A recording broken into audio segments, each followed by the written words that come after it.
অশ্মির হেসেলে সবাইকে স্বাগত। আজকে আবার একটা নতুন ভিডিও নিয়ে চলে এসেছি। পুরো ভিডিওটা প্রথম থেকে শেষ পর্যন্ত দেখবেন। আজকে আপনাদের বানিয়ে দেখাবো মটন বিরিয়ানি। বিরিয়ানি বানানোর জন্য আমি এখানে 2 কেজি বিরিয়ানির চাল নিয়েছি। চালটা পরিষ্কার করে ধুয়ে নেব।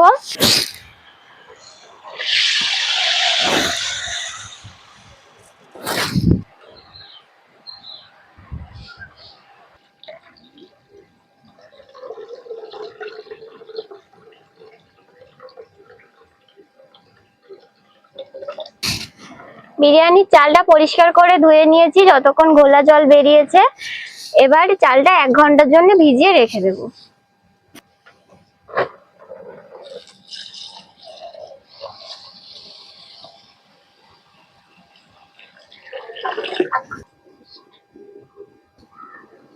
উনুন জ্বালিয়ে নিয়েছি, এবার এই হাঁড়িটা বসিয়ে দেব।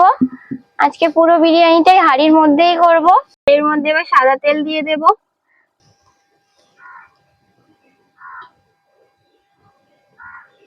আমি এখানে 200 গ্রাম সাদা তেল নিয়েছি। আমি এখানে 200 গ্রাম পেঁয়াজ নিয়েছি। পেঁয়াজটা ছোট ছোট করে কুচিয়ে নিয়েছি। পেঁয়াজটা তেলের মধ্যে দিয়ে দেব। তেলটা খুব ভালোভাবে গরম হয়ে গেছে, এবার পেঁয়াজগুলো দিয়ে দেব।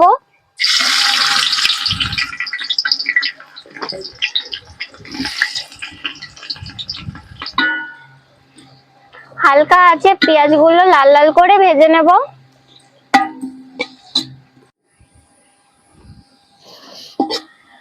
পেঁয়াজটা প্রায় ভাজা হয়ে গেছে, এই যে লাল লাল হয়ে গেছে।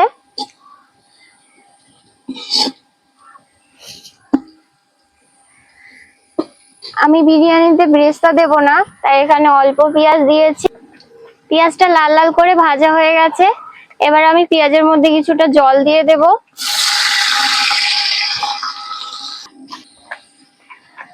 আমি এখানে আগে থেকে 1.5 কেজি মাংস ধুয়ে রেখেছিলাম। এবার মাংসগুলো ওই জলের মধ্যে দিয়ে দেব।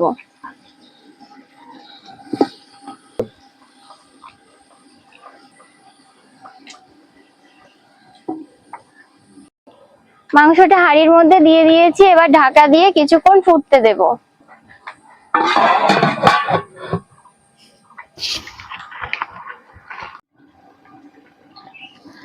জল গরম হয়ে ফুটতে শুরু হয়েছে। এখানে আমি কাঁচা লঙ্কা, আদা আর রসুন বেটে রেখেছি।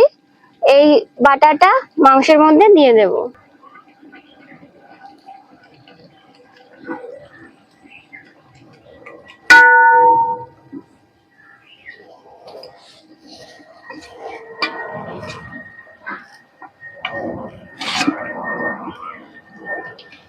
এখন আমি বেশি নাড়াচাড়া করব না, এটা আবার ঢাকা দিয়ে কিছুক্ষণ ফুটতে দেব।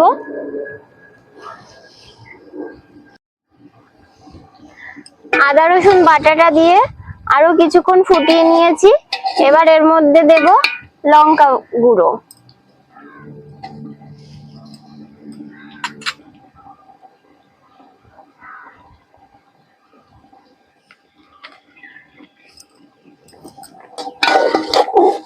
লঙ্কার গুঁড়োটা আমি এখানে অল্পই দিয়েছি, কারণ এখানে কাঁচা লঙ্কা বাটা দেওয়া আছে।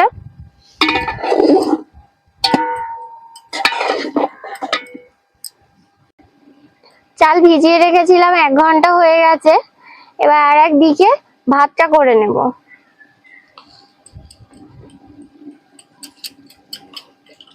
এই জলটা ঝরিয়ে নেব।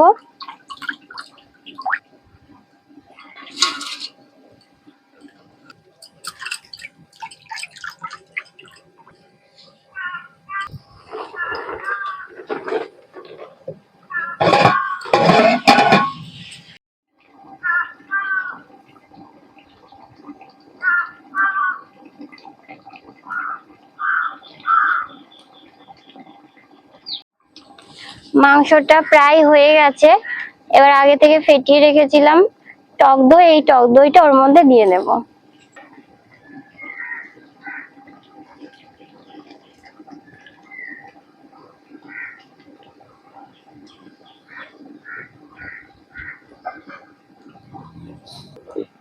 দইটার সাথে মাংসটা ভালোভাবে মিশিয়ে নেব। এবার মাংসের মধ্যে দিয়ে দেব পরিমাণ মতো লবণ,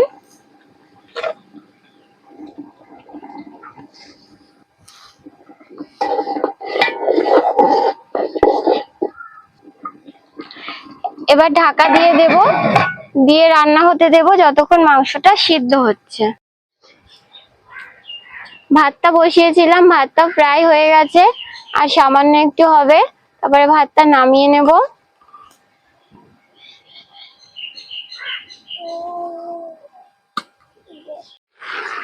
ভাত হয়ে গেছে, ভাতটা এবার ফ্যান গেলে নেব।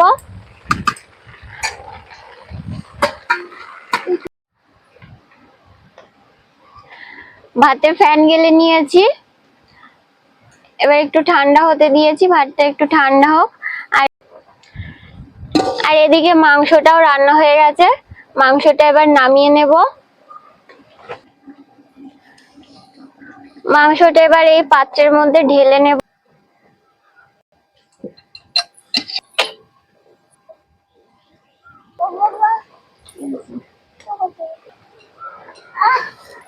ভাত আর মাংস দুটোই রান্না হয়ে গেছে, আর এখানে আগে থেকে সিদ্ধ করে রেখেছিলাম কটা আলু, আলু কটা একটু ভেজে নেব।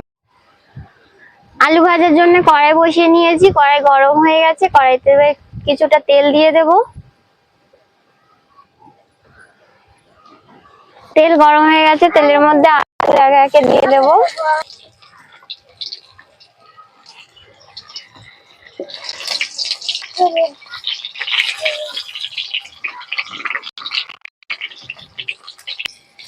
আলুগুলো লাল লাল করে ভাজা হয়ে গেছে, এবার তুলে নেব।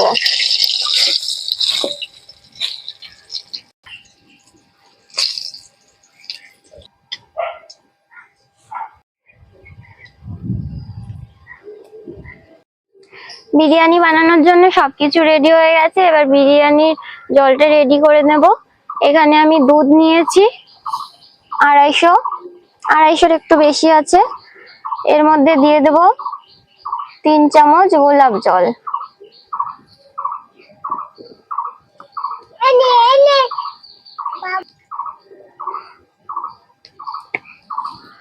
দেব 3 চামচ কেওড়া জল,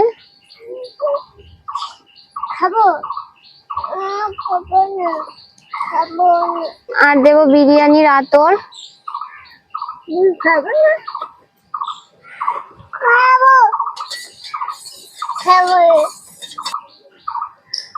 আর এর মধ্যে দেব সামান্য একটু ফ্রুট কালার। সবগুলো একসাথে ভালোভাবে মিশিয়ে নেব।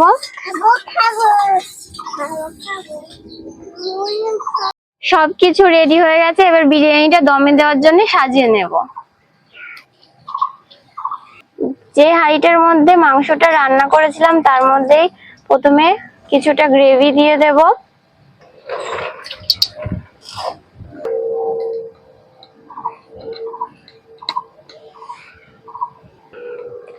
এবার হাঁড়ির মধ্যে প্রথমে কিছুটা রাইস দিয়ে দেব।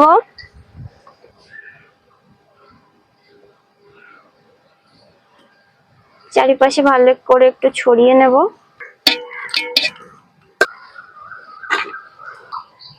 এরপরে দিয়ে দেব 3টে আলু,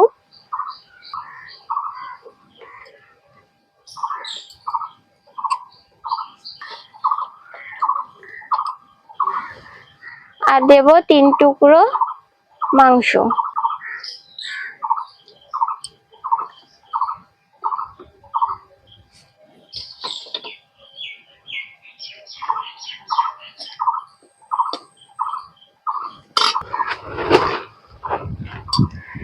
এর উপরে দেব যে জলটা বানিয়ে রেখেছিলাম সেই জলটা দিয়ে দেব,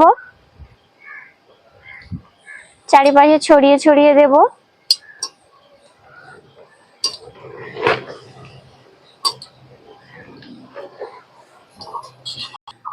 তারপর আবার কিছুটা রাইস দিয়ে দেব।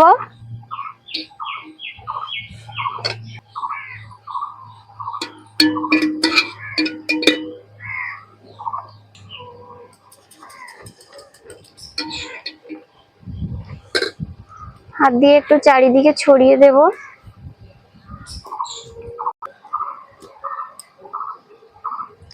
এবার দেব কিছুটা বিরিয়ানি মশলা, ভাতের উপরে ভালো করে চারিদিকে ছড়িয়ে ছড়িয়ে দেব, যাতে সব বিরিয়ানির মধ্যে মিশে যায় মশলাটা। মশলা দেওয়ার পরে ওপর থেকে দিয়ে দেব কিছুটা ঘি। আবারও একইভাবে কটুকরো আলু দিয়ে দেব।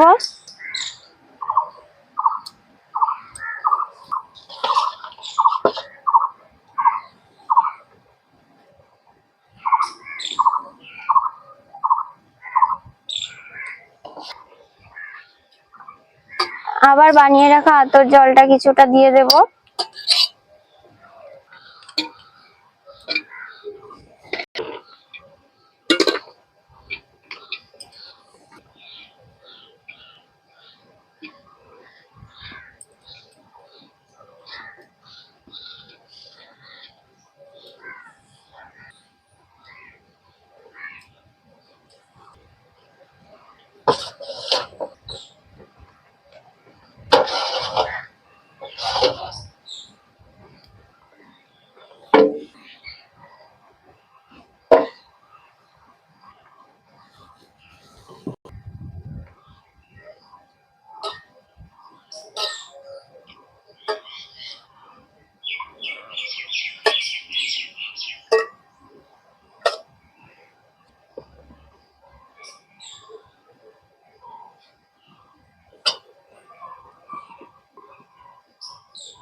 দমে দেওয়ার জন্য বিরিয়ানি সাজানো হয়ে গেছে। এবার একটু আটা মেখে নেব মুখটা সিল করার জন্য।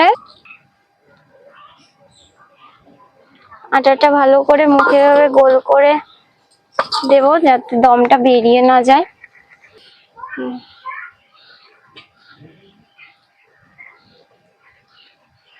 আটা দিয়ে চারিপাশ আটকে দিয়েছি।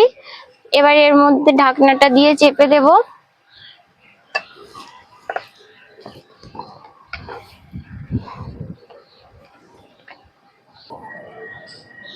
উনুনের আগুনটা একটু ভালো করে নাড়িয়ে দিয়ে এবার বিরিয়ানিটা 15 মিনিটের জন্য দমে বসাবো।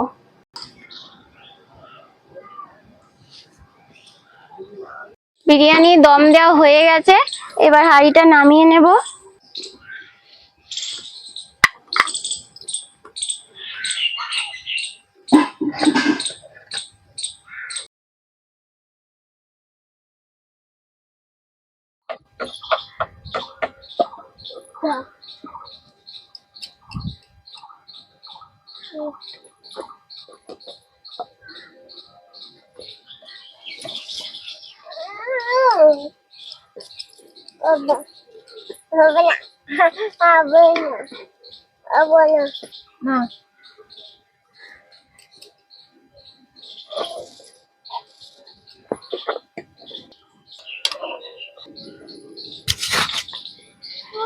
বিরিয়ানি হয়ে গেছে।